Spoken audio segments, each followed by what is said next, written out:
TDP Nellore parliament అభ్యర్థి వేమిరెడ్డి ప్రభాకర్ రెడ్డి, కోవూరు నియోజకవర్గ TDP MLA అభ్యర్థి వేమిరెడ్డి ప్రశాంతిరెడ్డి ఎన్నికల ప్రచారాన్ని నిర్వహించారు. ఈ సందర్భంగా గ్రామ ప్రజలు దంపతులకు ఘన స్వాగతం పలికారు. గజమాలు వేసి ఘనంగా సత్కరించారు. వందలాది మంది ప్రజలు ముందు నడుస్తుండగా వేమిరెడ్డి దంపతులకు అతిథి సత్కారం నిర్వహించారు. ఈ సందర్భంగా వేమిరెడ్డి దంపతులు మాట్లాడుతూ నెల్లూరు జిల్లా అభివృద్ధి చెందాలంటే టీడీపీ పార్టీనే గెలిపించాలన్నారు.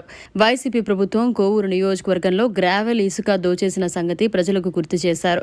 అలాగే బాబు ప్రవేశపెట్టిన పథకాలను ప్రజలకు తెలియజేశారు. ఈ కార్యక్రమంలో టీడీపీ, జనసేన, బీజేపీ నాయకులు, కార్యకర్తలు అధిక సంఖ్యలో పాల్గొన్నారు. ఇప్పుడు మీ అందరూ మా ముందుండి మమ్మల్ని నడిపించండి. మేము ఎమ్మెల్యేగా, ఎంపీగా అయిన తర్వాత మీ ముందుండి మీ సమస్యలు పరిష్కరిస్తామని మీకు అందరికీ హామీ ఇస్తున్నాను. మరోసారి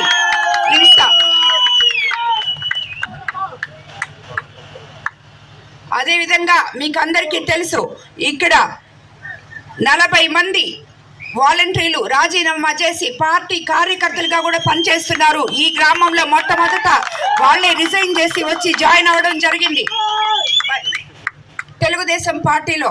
కాబట్టి మీకు అందరికీ చెప్తున్నాను, మీకు అందరికీ తెలుసు, ఈరోజు మనము తెలుగుదేశం పార్టీ అధికారంలోకి తెచ్చుకుంటే ఎన్ని సంక్షేమ పథకాలు ఉన్నాయో, ఎన్ని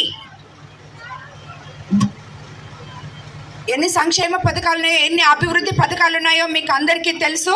కాబట్టి నేను ఇవి చెప్తుంటే, అది కాకుండా మనము కోవూరు నియోజకవర్గాన్ని అవినీతి రహిత కోవూరు నియోజకవర్గంగా మీకు అందరికీ అందిస్తాను అని చెప్పి నేను చెప్తుంటే ప్రతిపక్ష నాయకులకి అది నచ్చట్లేదు.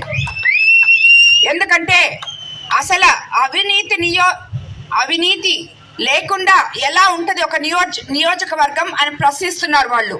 అంటే నేను కమిషన్లు తీసుకుంటున్నారు, గ్రావెల్ ఎత్తేస్తున్నారు, ఇసుక ఎత్తేస్తున్నారు అని చెప్తే అది ఏంటి అనుకోకుండా పోగా ఎలా చేస్తారు మీరు అవినీతి లేకుండా నియోజకవర్గాన్ని అడుగుతున్నారు, నన్నే క్వశ్చన్ చేస్తున్నారు.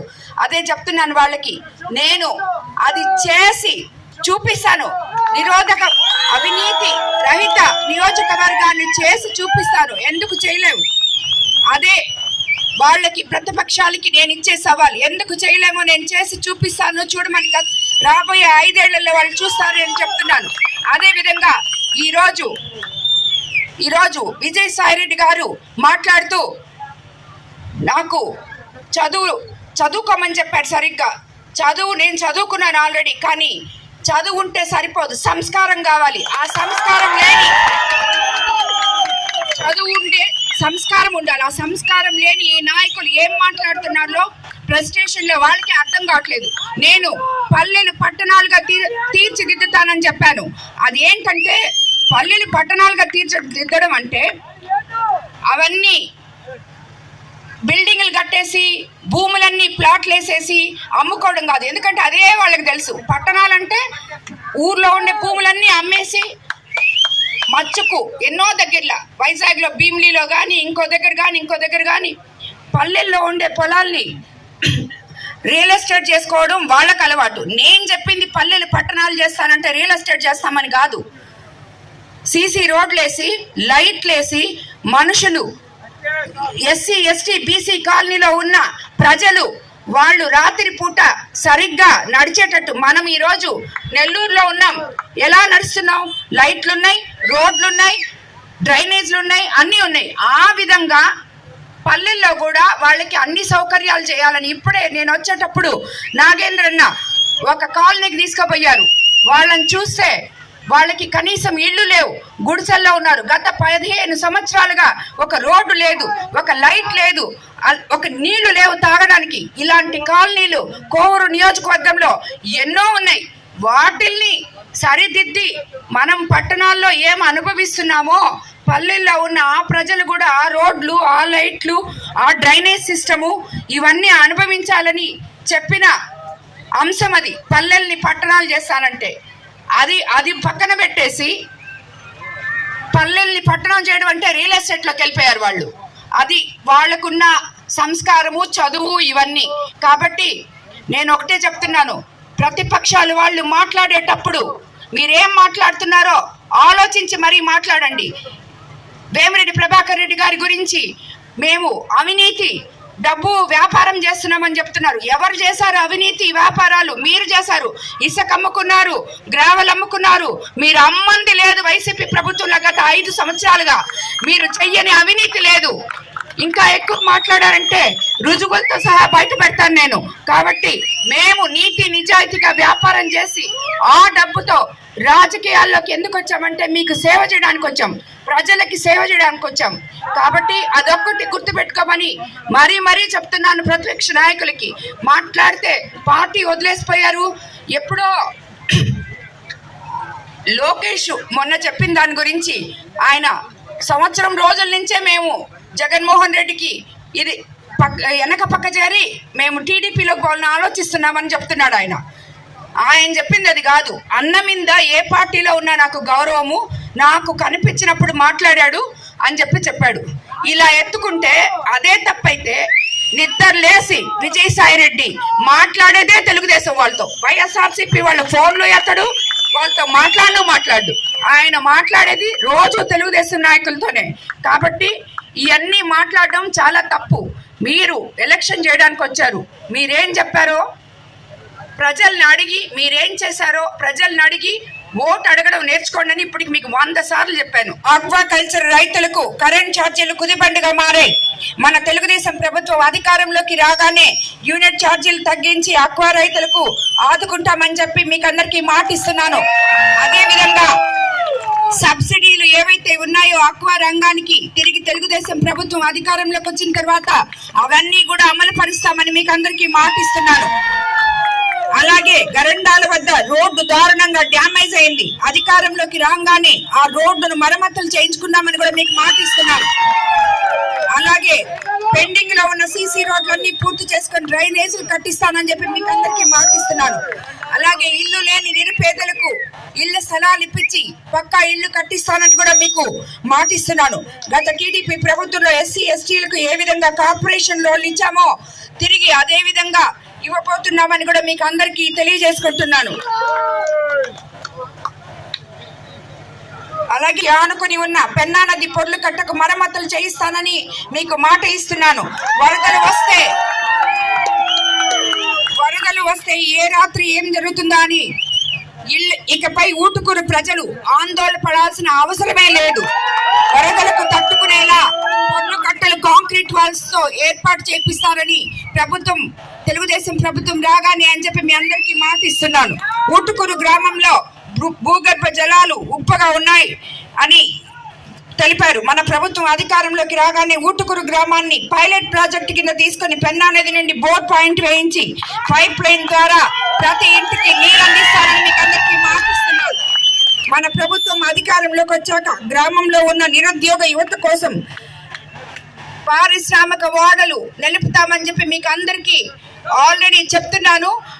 ఎందుకంటే అది వేమిరెడ్డి ప్రభాకర్ రెడ్డి గారి కళ. అది ఆయన చెప్తారు మీకు ఏం చేయబోతున్నారో.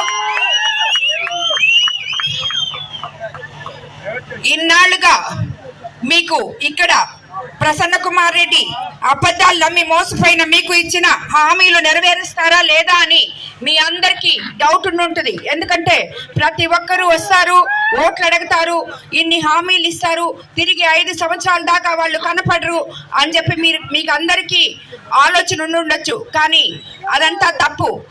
ఎందుకంటే మేము ప్రత్యక్ష రాజకీయాల్లోకి వేమిరెడ్డి ప్రభాకర్ రెడ్డి గారు కానీ నేను కానీ రావడం జరిగింది మీకోసం, మీ సేవ కోసం.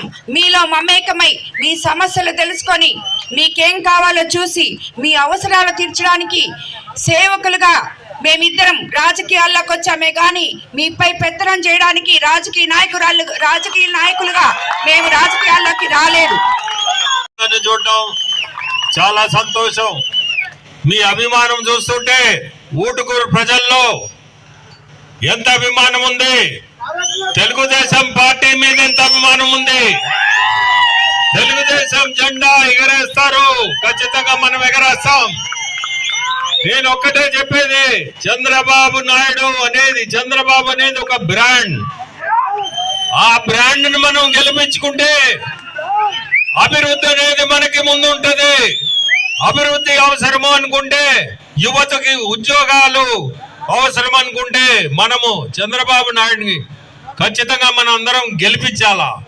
ఆ బ్రాండ్ ఎటువంటిదంటే బయట దేశాలు, మన దేశమే కాకుండా విదేశాల నుంచి కూడా క్యూ కడతారు ఇక్కడ పరిశ్రమలు పెట్టేదానికి. అదొక్కటి మీరందరూ గుర్తుపెట్టుకోండి. ఇక్కడ మన పక్కనే మన కోవూరు కాన్స్టిట్యున్సీలోనే ఇఫ్కో సెజ్ ఉంది. ఇఫ్కో సెజ్ కావాలంత ల్యాండ్ ఉంది మనకి. అక్కడికి పరిశ్రమలు తెచ్చే కెపాసిటీ మన చంద్రబాబు నాయుడుకు ఉంది. సో మనందరం ఏమంటే సైకిల్ గుర్తుకేసి ఆయన్ని మనం ముఖ్యమంత్రి చేసుకుంటే మీ కోవూరు నియోజకవర్గం బాగుపడుతుంది. ఎందుకంటే వసతులన్నీ ఉన్నాయి మనకి. ఇఫ్కో సెజ్ కాడి నుంచి మనకి పోర్టు దగ్గర ఎన్హెచ్ రోడ్డు పక్కనే, రైల్వే ట్రాక్ పక్కనే అన్ని వసతులు ఉన్నాయి కాబట్టి చాలా మంది వస్తారు ఇక్కడ మనకి ఇండస్ట్రీస్ పెట్టేదానికి కూడా. అదే మనకు అవసరం. ఈ రోజు అభివృద్ధి అంటే అదే అవసరం. అది ఖచ్చితంగా జరుగుతుంది కూడా. ఈ రోజు కూడా మన చంద్రబాబు నాయుడు గారు పొద్దున్నే నెల్లూరులో ఉన్నాడు. నెల్లూరులో చెప్తున్నది, నేను ఫస్ట్ ఉదయగిరి సైడ్ మెట్ట ప్రాంతము, అట్లే ఇక్కడ ఇఫ్కో సెజ్ ఈ ఏరియాస్ అంతా మనం డెవలప్ చేస్తాము. నెల్లూరు జిల్లా ప్రజలు మళ్ళీ గుర్తుపెట్టుకోండి, హైదరాబాద్ కానీ బెంగళూరు కానీ చెన్నై కానీ పోవాల్సిన అవసరం లేదు. ఇక్కడే మనము వాళ్ళకి మన పరిశ్రమలు పెట్టించి వసతులు ఇప్పిస్తాం. ఇక్కడనే ఉద్యోగాలు కూడా మనం 4 లక్షలు డిక్లేర్ చేస్తున్నాం. ఖచ్చితంగా సంవత్సరానికి 4 లక్షల ఉద్యోగాలు అంటే పెద్ద నెంబర్. అది ప్రతి ఒక్కరికి కూడా నేను ఒక్కటే చెప్పేది, ఈ రోజు ఉండే పరిస్థితుల్లో మనకి అవసరం చంద్రబాబు నాయుడు అనే మనకి అవసరం. నిన్న చూసుంటారు ఆ జనసేన, బీజేపీ, తెలుగుదేశం ఈ 3 కలిసిన ఈ కూటమి జనం నిన్న సాయంత్రం ఆ మీటింగ్ లో కానీ చూస్తే అది ఎక్కడ జనం, నెల్లూరు పట్టణంలో ఇంత జనం అసలు ఉండారా? ఎక్కడి నుంచి వచ్చారు ఈ జనం? దాదాపు 1 గంట పట్టింది. 2.5 కిలోమీటర్ 1 గంట పట్టింది. ఏది నడిచి కాదు, అది ఒక కారులో దాదాపు 2.5 కిలోమీటరు 1 గంట పైన పట్టింది. అది జనం కాదు, ప్రభుత్వమే వచ్చేది. మీ అందరు ధైర్యంగా ముందుకు రండి. ఖచ్చితంగా మీరందరూ సైకిల్ గుర్తుకేసి ఓటు వేసి ప్రశాంత్ని కోవూరు నియోజకవర్గం నుంచి గెలిపించండి. అట్టే నన్ను నెల్లూరు పార్లమెంట్ నుంచి గెలిపించాలని కోరుకుంటున్నా. ఇంకొకటి పెట్టి పేదలకి స్కూలు చదువు విద్య ఇస్తున్నాం. అట్లే మినరల్ వాటర్ ప్లాంట్లు జిల్లా అంతా పెట్టున్నాం. మేము ప్రత్యక్ష రాజకీయాలకి రాకముందే ఈ సేవలు చేస్తున్నాం. ఈ రోజుది కాదు ఇది. మేము నెల్లూరు వదిలిపెట్టే ప్రశ్నే లేదు. నెల్లూరులో ఉండే వాళ్ళము. మీ అందరు గుర్తు పెట్టుకోండి, మాట్లాడితే ఆ గేట్లు మూసేసి ఉంటారంటారు. మాది తలుపులన్నీ తీసుంటాయి ఎప్పుడైనా. దాంట్లో మీకు డౌటే అవసరం లేదు. మీ అందరికి ఒకటే చెప్పేది, ఎప్పుడు అవసరం ఉన్నా, ఎటువంటి అవసరం ఉన్నా మా తలుపులు తీసే ఉంటాయి 24 గంటలు. మీకు దాని గురించి డౌటే పర్లేదు. వీళ్ళు చెప్పే దుష్ప్రచారం తప్పక అది నిజాలు కావు. మీ అందరిని మళ్ళీ కోరుకునేది కూడా మా ఇద్దరిని సైకిల్ గుర్తుకేసి మా ఇద్దరిని కోవూరు కాన్స్టిట్యుయెన్సీ ప్రశాంతిని నన్ను ఎంపీగా గెలిపించాలని కోరుకుంటూ మీ అందరి అభిమానం చూస్తుంటే చాలా సంతోషం. మళ్ళీ గెలిచిన తర్వాత మళ్ళీ ఇదే అభిమానం మాకు అవసరం. ఇదే ఉండాలా, ఇట్టే ఉండాలా. మీ అందరూ కూడా సంతోషంగా. మరిన్ని అప్డేట్స్ కోసం మన HN9 టీవీ ఛానల్ని సబ్స్క్రైబ్ చేసుకోండి.